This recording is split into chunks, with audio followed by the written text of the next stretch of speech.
ಎಲ್ರಿಗೂ ನಮಸ್ಕಾರ. Welcome to the Harshal view ಚಾನಲ್ಗೆ ಎಲ್ರಿಗೂ ಸ್ವಾಗತ ಸುಸ್ವಾಗತ.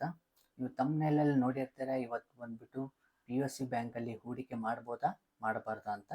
ಹೌದು, ಇವತ್ತು ಬಂದ್ಬಿಟ್ಟು ನಾವು ಈ POC ಬ್ಯಾಂಕಲ್ಲಿ ಅಂದರೆ ಪಬ್ಲಿಕ್ ಸೆಕ್ಟರ್ ಬ್ಯಾಂಕಲ್ಲಿ ನಾವು ಹೂಡಿಕೆ ಮಾಡ್ಬೋದಾ ಮಾಡಬಾರ್ದಾ ಅಂತ ಕ್ಲಿಯರ್ ಕಟ್ಟಾಗಿ ಒಂದು ಕಂಪ್ಲೀಟ್ ಅನಾಲಿಸಿಸ್ ಮಾಡೋಣ. Sector wise plus individual POC bank ಬಗ್ಗೆ ನೋಡೋಣ. ಬನ್ನಿ. ಇದು ಮೇನ್ ರೀಸನ್ ಬಂದ್ಬಿಟ್ಟು ಇಂಪಾರ್ಟೆಂಟ್ ನೋಟಿಸ್ ಅಂತಂದರೆ, ಇದು ನಾವು ಯಾವುದೇ ಥರ ಸ್ಟಾಕ್ ರೆಕಮೆಂಡೇಶನ್ ಮಾಡ್ತಾ ಇಲ್ಲ, ಇಲ್ಲ ಬೈ ಆ್ಯಂಡ್ ಸೆಲ್ ರೆಕಮೆಂಡೇಶನ್ ಮಾಡ್ತಾ ಇಲ್ಲ. ಮತ್ತು ಅದರ ಜೊತೆಗೆ ಈ ವಿಡಿಯೋ ಬಂದ್ಬಿಟ್ಟು ಓನ್ಲಿ ಫಾರ್ ಶಾರ್ಟ್ ಟರ್ಮ್ ಟ್ರೇಡರ್ಗೆ ಮಾತ್ರ. ಇದು ಲಾಂಗ್ ಟರ್ಮ್ ಟ್ರೇಡರ್ಗೆ ಇದು ಅಪ್ಲೈ ಆಗಲ್ಲ. ಕಾರಣ ಏನಂದರೆ, ಲಾಂಗ್ ಟರ್ಮಲ್ಲಿ ನೀವು ಹೂಡಿಕೆ ಎಷ್ಟು ಬೇಕಾದ್ರೆ ಇದರಲ್ಲಿ ಮಾಡ್ಬೋದು, ಯಾವುದೇ ಥರ ತೊಂದರೆಗಳಿಲ್ಲ. ಬಟ್ ಇದು ಶಾರ್ಟ್ ಟರ್ಮ್ ಟ್ರೇಡರ್ ಆಗಿದ್ದರೆ ಇದು ಇಲ್ಲಿಂದ ರಿವರ್ಸಲ್ ಆಗುತ್ತಾ, ಇಲ್ಲ ಇನ್ನೂ ಮೇಲೆ ಹೋಗುತ್ತಾ, ಇಲ್ಲ ಕರೆಕ್ಷನ್ ಆಗುತ್ತಾ ಅಂತ ನಾವು ಚೆಕ್ ಮಾಡೋಣ. ಬನ್ನಿ, ಫಸ್ಟು POC ಬ್ಯಾಂಕಲ್ಲಿ ಸೆಕ್ಟರ್ ವೈಸ್ ನೋಡೋಣ. ಸೆಕ್ಟರ್ ವೈಸಲ್ಲಿ ನೀವು ನೋಡ್ಬೋದು, ಮಾರ್ಕೆಟ್ ಬಂದ್ಬಿಟ್ಟು ಕಂಪ್ಲೀಟಾಗಿ ಅಪ್ ಟ್ರೆಂಡಲ್ಲೇ ಇದೆ ಅಲ್ವಾ. POC ಬ್ಯಾಂಕಲ್ಲಿ ಇಲ್ಲಿ ಒಂದು ಕರೆಕ್ಷನ್ ಆಗಿದೆ, ಮತ್ತು ಇಲ್ಲಿ ಆಪರ್ಚುನಿಟಿ ಈ ಥರ ಕಾಣಿಸ್ತಾ ಇದೆ ಅಲ್ವಾ. ಇದು POC ಬ್ಯಾಂಕು ಇಂಡೆಕ್ಸು. ಇದರಲ್ಲಿ ನಾವು ಇಂಪಾರ್ಟೆಂಟ್ ಥಿಂಗ್ ಏನು ನೋಡ್ಬೇಕಂತಂದರೆ, ಇದು ಡೈಲಿ ಚಾರ್ಟಲ್ಲಿದೆ. ಇದನ್ನು ನಾವು ಮಂತ್ಲಿ ಚಾರ್ಟಲ್ಲಿ ಹಾಕೊಳ್ಳೋಣ. ಮಂತ್ಲಿ ಚಾರ್ಟ್ ಹಾಕಿದ ತಕ್ಷಣ ನಿಮಗೆ ಇಲ್ಲಿ ಗೊತ್ತಾಗುತ್ತೆ, ಈ ಒಂದು ಕ್ಯಾಂಡಲ್ ಫಾರ್ಮ್ ಆಗಿದೆ. ಇದು ಒನ್ ಟೈಪ್ ಆಫ್ ಡೋಜ್ ಕ್ಯಾಂಡಲ್, ಅಂದರೆ ಇದನ್ನು ಇಂಡಿಸಿಷನ್ ಕ್ಯಾಂಡಲ್ ಕೂಡ ಹೇಳ್ಬೋದು. ಈ ಇಂಡಿಸಿಷನ್ ಕ್ಯಾಂಡಲ್ಲು ಏನಿದೆ, ಇದು ಬೈಯರ್ ಆ್ಯಂಡ್ ಸೆಲ್ಲರ್ಸ್ ಈಕ್ವಲ್ ಆಗಿದ್ದಾರೆ ಅಂತ ಅರ್ಥ ಇದೆ. ಓಕೆ, ಇದನ್ನು ನಾವು ಕಂಪ್ಲೀಟಾಗಿ ಒಂದು ಅನಲೈಸ್ ಮಾಡಿ ನೋಡೋಣ.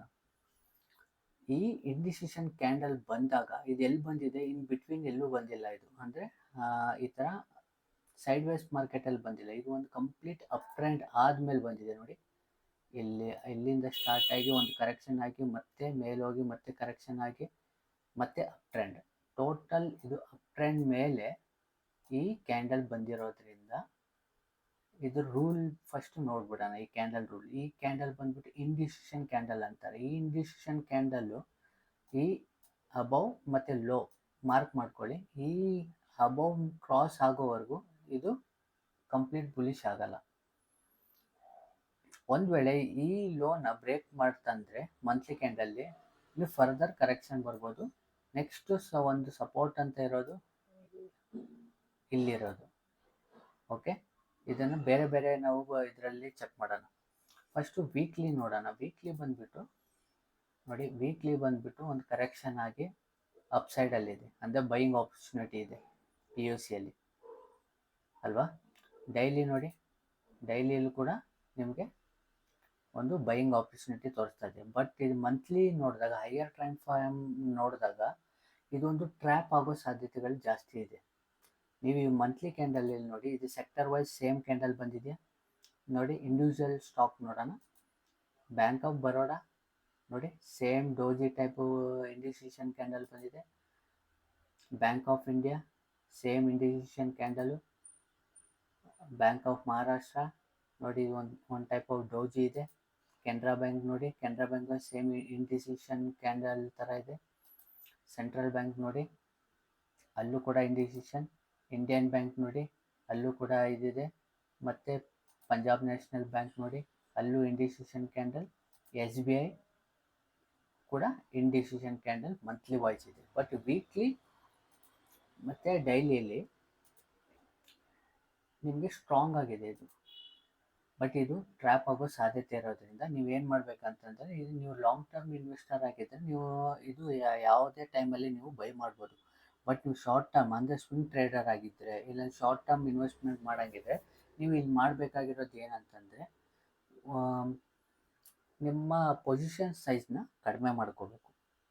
ನಿಮ್ಮ ಪೊಸಿಷನ್ ಸೈಜ್ನ ಕಡಿಮೆ ಮಾಡ್ಕೋಬೇಕಂತಂದರೆ, ಎಕ್ಸಾಂಪಲ್ಗೆ ನೀವು 100 ರುಪೀಸು ಬೈ ಮಾಡ್ತೀನಿ ಅಂತಂದರೆ, ನೀವು ಇವಾಗ ಒಂದು 75 ರುಪೀಸು ಇಲ್ಲ 50 ರುಪೀಸಿಗೆ ಬೈ ಮಾಡೋಕ್ಕೆ ಸ್ಟಾರ್ಟ್ ಮಾಡಬೇಕಾಗುತ್ತೆ. ಅಂದರೆ ಇದು ಕಂಪ್ಲೀಟಾಗಿ ರಿವರ್ಸಲ್ ಆಗುತ್ತೆ ಅಂತಂದರೆ, ಈ ರಿವರ್ಸು ಆಗೋ ಚಾನ್ಸಸ್ ಇಲ್ಲ. ಕೆಲವು ದಿನ ಕನ್ಸಾಲಿಡೇಷನ್ ಹೋಗ್ಬೋದು. ಅಂದರೆ ಎಕ್ಸಾಂಪಲ್ಗೆ ಮಾರ್ಕೆಟಲ್ಲಿ 3 ಥರ ಡೈರೆಕ್ಷನ್ಸ್ ಇದೆ. ಒಂದು ಅಪ್ ಟ್ರೆಂಡ್, ಇನ್ನೊಂದು ಡೌನ್ ಟ್ರೆಂಡ್, ಇನ್ನೊಂದು ಸೈಡ್ ವೇಸ್ ಅಂದರೆ ಕನ್ಸಾಲಿಡೇಷನ್. ಇಲ್ಲಿಂದ ಇದು ಕನ್ಸಾಲಿಡೇಷನ್ ಆಗ್ಬೋದು ಈ ರೀತಿ. ಹಾಗೆ ಅದಾದಮೇಲೆ ಬ್ರೇಕ್ಔಟ್ ಆಗಿ ಮೇಲೆ ಹೋಗೋ ಚಾನ್ಸಸ್ ಇದೆ. ಹಂಗಿಲ್ಲ ಅಂತಂದರೆ ಒಂದು ಕರೆಕ್ಷನ್ ಆಗ್ಬೋದು. ಕರೆಕ್ಷನ್ ಆಗಿ ಇಲ್ಲಿ ಕನ್ಸಾಲಿಡೇಷನ್ ಆಗಿ ಅದಾದಮೇಲೆ ಬ್ರೇಕ್ಔಟ್ ಆಗ್ಬೋದು. ಆ ಕಾರಣದಿಂದ POC ಬ್ಯಾಂಕಲ್ಲಿ ಮಾತ್ರ ಇವಾಗ ನೀವು ಅಗ್ರೆಸಿವ್ ಬೈಯರ್ಸ್ ಆಗಿದ್ದರೆ ಇವಾಗ ನಿಮ್ಮ ಪೊಸಿಷನ್ ಸೈಜ್ನ ಸ್ವಲ್ಪ ಕಡಿಮೆ ಮಾಡ್ಕೊಳ್ಳಿ.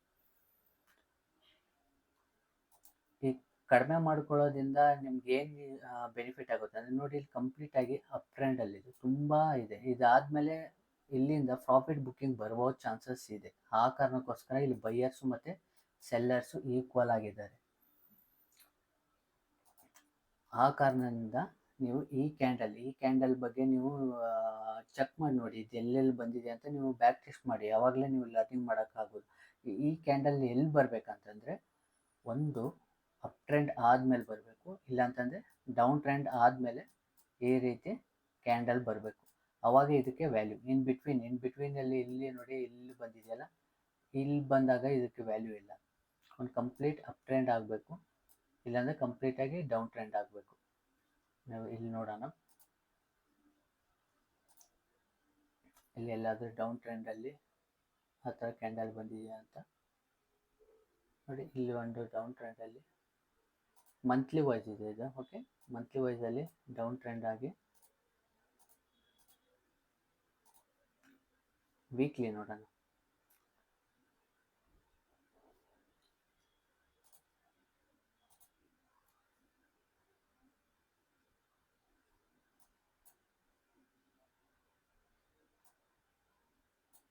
ನೋಡಿ, ವೀಕ್ಲಿಯಲ್ಲಿ ಕೂಡ ಇಲ್ಲಿ ಫುಲ್ ಕಂಪ್ಲೀಟ್ ಡೌನ್ ಟ್ರೆಂಡ. ಇದಾದಮೇಲೆ ನೋಡಿ ಇಂಡಿಸಿಷನ್ ಕ್ಯಾಂಡಲ್ ಬಂದಿದೆ. ಇಂಡಿಸಿಷನ್ ಕ್ಯಾಂಡಲ್ ಆದಮೇಲೆ ಒಂದು ಲೈಟಾಗಿ ಕರೆಕ್ಷನ್ ಆಗಿ ಒಂದು ನೋಡಿ ಕನ್ಸಾಲಿಡೇಷನ್ ಮೂಮೆಂಟಲ್ಲಿ ಹೋಗಿದೆ. ಇದರ ಅರ್ಥ ಇದು ಇಲ್ಲಿಂದ ರಿವರ್ಸಲ್ ಆಗುತ್ತೆ ಅಂತ ಅರ್ಥ ಅಲ್ಲ. ಇಲ್ಲಿಂದ ರಿವರ್ಸಲ್ ಆಗ್ಬೋದು ಅಂತ ಅರ್ಥ ಅಲ್ಲ. ಇಲ್ಲಿ ಒಂದು ಕನ್ಸಾಲಿಡೇಷನ್ ಆಗ್ಬೋದು, ಇಲ್ಲ ನಿಧಾನವಾಗಿ ಒಂದು ಕರೆಕ್ಷನ್ ಆಗಿ ಅದಾದಮೇಲೆ ಅಪ್ ಟ್ರೆಂಡ್ ಹೋಗೋ ಚಾನ್ಸಸ್ ಇದೆ. ಇದು ರಿವರ್ಸಲ್ಲ ಇಲ್ಲ ಅಂತ ಇವಾಗ ಬಂದ್ಬಿಟ್ಟು ಕಂಪ್ಲೀಟ್ ಬುಲಿಶೇ ಇರೋದ್ರಿಂದ ಇದು ಯಾವುದೇ ರಿವರ್ಸಲ್ ಡೈರೆಕ್ಷನ್ ಇನ್ನೂ ಕನ್ಫರ್ಮೇಷನ್ ಮಾಡಿಲ್ಲ POC ಬ್ಯಾಂಕಲ್ಲಿ. ನೀವು ಒಂದು ವೇಳೆ ಅಗ್ರೆಸಿವ್ ಟ್ರೇಡರ್ ಆಗಿದ್ದರೆ ನೀವು ಕಡಿಮೆ ಪ್ರಮಾಣದಲ್ಲಿ ನಿಮ್ಮ ಟ್ರೇಡ್ಗಳನ್ನ ತಗೊಳ್ಳಿ. ಮತ್ತು SBI ನೋಡಿ, SBIಯಲ್ಲಿ ಡೈಲಿ ಟೈಮ್ ಫ್ರೇಮಲ್ಲಿ ಹಾಕ್ತೀನಿ. ಡೈಲಿ ಟೈಮ್ ಫ್ರೇಮಲ್ಲಿ ನೋಡಿ ಬೈಯಿಂಗ್ ಆಪರ್ಚುನಿಟಿ ಸಿಕ್ಕಿದೆ. ಇದು ಒಂದು ಕನ್ಸಾಲಿಡೇಷನ್ ಆಗಿ ಇಲ್ಲಿ ಬೈಯಿಂಗ್ ಆಪರ್ಚುನಿಟಿ ಇದೆ. ಇಲ್ಲಿಂದ ಮೇಲ್ಗಡೆ ಹೋಗ್ಬೋದು, ಬಟ್ ಇದು ಟ್ರ್ಯಾಪ್ ಆಗೋ ಚಾನ್ಸಸ್ ಇದೆ. ನೆಕ್ಸ್ಟು ಬ್ಯಾಂಕ್ ಆಫ್ ಬರೋಡಾ ನೋಡಿ. ಬ್ಯಾಂಕ್ ಆಫ್ ಬರೋಡಲ್ಲಿ ಸೇಮ್ ಪ್ಯಾಟ್ರನ್ ಇದೆ. ಮತ್ತು ಕೆನರಾ ಬ್ಯಾಂಕಲ್ಲಿ ನೋಡಿ, ಕೆನರಾ ಬ್ಯಾಂಕಲ್ಲಿ ಕೂಡ ಸೇಮ್ ಇದೆ. ಪ್ರತಿಯೊಂದರಲ್ಲೂ ಸೇಮ್ ಇದೆ, ಬೈಯಿಂಗ್ ಆಪರ್ಚುನಿಟಿ ಇದೆ. ಬಟ್ ಸ್ಟಿಲ್ ಇದು ಇಲ್ಲಿವರೆಗೂ ಹೋಗಿ ರಿವರ್ಸಲ್ ಆಗ್ಬೋದು ಅಂತ ನನ್ನ ಅನಿಸಿಕೆ.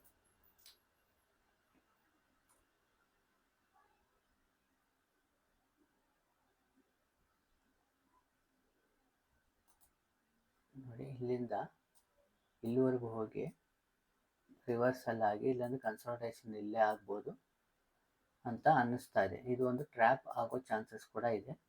ಹೋದರೆ ಕೂಡ ಇಲ್ಲಿವರೆಗೂ ಹೋಗ್ಬೋದು. ಒಂದು ವೇಳೆ ಇದು ಮಂತ್ಲಿ ಕ್ಯಾಂಡಲಲ್ಲಿ ಇದನ್ನ ಕ್ರಾಸ್ ಮಾಡಿದ್ರೆ ಮಾತ್ರ, ಅಂದರೆ ಮಂತ್ಲಿ ಕ್ಯಾಂಡಲಲ್ಲಿ ಇಲ್ಲಿ ನೋಡಿ ಇದು ಕ್ರಾಸ್ ಆಗಬೇಕು, ಈ ಹೈ ಕ್ರಾಸ್ ಆಗಬೇಕು, ಈ ಲೋ ಕ್ರಾಸ್ ಆದರೆ ಮಾತ್ರ ಒಂದು ಡೌನ್ ಸೈಡ್ ನೋಡ್ಬೋದು, ಇಲ್ಲಾಂದರೆ ಇಲ್ಲಿ ಅಪ್ ಸೈಡ್ ನೋಡ್ಬೋದು.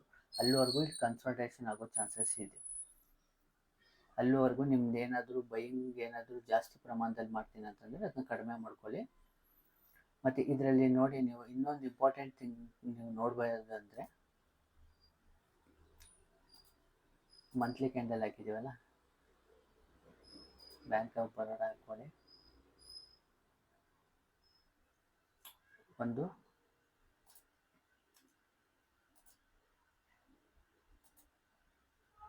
ಕ್ರಾಸ್ ಆದಮೇಲೆ ಒಂದು ಮೂಮೆಂಟ್ ಸಿಕ್ಕಿದೆ. ಮೂಮೆಂಟ್ ಆದಮೇಲೆ ನೀವು ಒಂದು ವೇಳೆ ಕೆನರಾ ಬ್ಯಾಂಕಲ್ಲಿ ಬ್ಯಾಂಕ್ ಆಫ್ ಬರೋಡಾದಲ್ಲಿ ಇಲ್ಲಿವರೆಗೂ ಕರೆಕ್ಷನ್ ಆಗೋ ಚಾನ್ಸಸ್ ಇರುತ್ತೆ. 230 ರುಪೀಸ್ ಬಂದುಬಿಟ್ಟು ಕರೆಕ್ಷನ್ ಆಗ್ಬೋದು. ಇಲ್ಲಿವರೆಗೂ ಹಾಗೆ ರಿವರ್ಸಲ್ ಬಂದರೆ ಇಲ್ಲಿ ಬೈಯಿಂಗ್ ಆಪರ್ಚುನಿಟಿ ನಿಮಗೆ ಸಿಗ್ಬೋದು. ನೆಕ್ಸ್ಟು ಬ್ಯಾಂಕ್ ಆಫ್ ಬರೋಡಾದಲ್ಲಿ ಸೇಮ್ ಥಿಂಗ್ ನಾವು ಇದರಲ್ಲಿ ನೋಡೋಣ. ಕೆನರಾ ಬ್ಯಾಂಕಲ್ಲಿ ನೋಡೋಣ. ಕೆನರಾ ಬ್ಯಾಂಕಲ್ಲಿ ಕೂಡ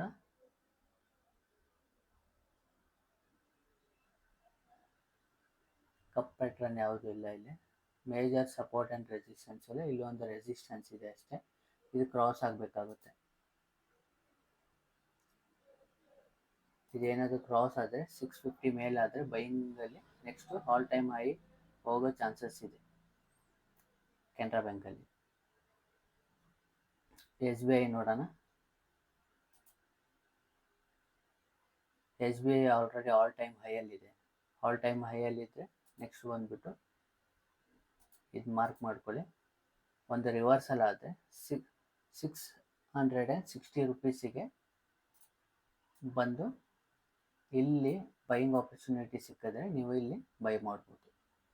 ಓಕೆ, ಪಿ ಯು ಸಿ ಬ್ಯಾಂಕಲ್ಲಿ ನಾಳೆ ನಾವು ನೆಕ್ಸ್ಟ್ ಮಂತಲ್ಲಿ ಯಾವ ಸೆಕ್ಟರ್ ಅಲ್ಲಿ ನಾವು ಯಾವ ಸ್ಟಾಕ್ಸ್ ನಮ್ಮ ರೆಡಾರಲ್ಲಿ ನಾವು ಇಟ್ಕೋಬೋದು ಅಂತ ನಾನು ನಾಳೆ ವಿಡಿಯೋದಲ್ಲಿ ನೋಡೋಣ. ಈ ವಿಡಿಯೋ ನಿಮ್ಗೆ ಇಷ್ಟ ಆಗಿದ್ದರೆ ಲೈಕ್ ಮಾಡಿ, ಶೇರ್ ಮಾಡಿ, ಸಬ್ಸ್ಕ್ರೈಬ್ ಮಾಡ್ಕೊಳ್ಳಿ. ಧನ್ಯವಾದಗಳು.